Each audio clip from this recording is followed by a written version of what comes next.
Jacinta asks, pulling out equity in your current investment property to purchase a second and grow portfolio.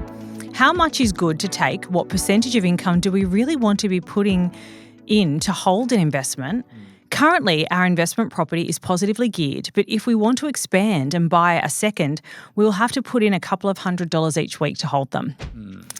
I see this sort of scenario every day at the moment. Every day bar Sunday, don't you? Yeah. So I think there's a few aspects to answering this question. The first one is, what's your strategy overall, right? Do you want a positive cash flow portfolio?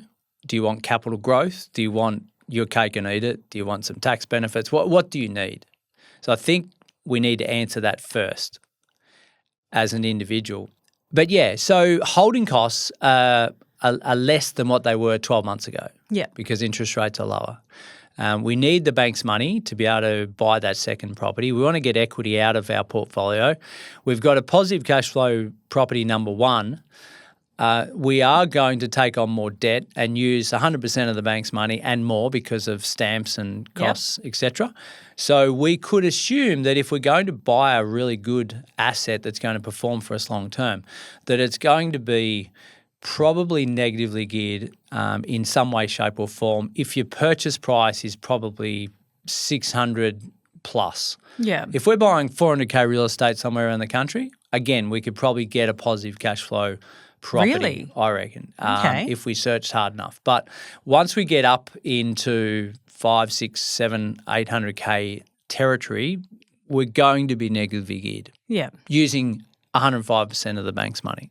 Yeah. And so when Jacinta asks what percentage of her income would be wise to put on hold for an investment, I think the answer of that is what you're comfortable with in your budget. And I think you really need to do your own budget and go, well, how does this look now? You know, what's my living expenses for my personal life? You've got an investment property that's, you know, neutral, so that's paying for itself. Yes. Do you have that $200 free a week, if that's what it's going to cost, to hold that next investment property? Will that make your life uncomfortable, or is that something that you can do?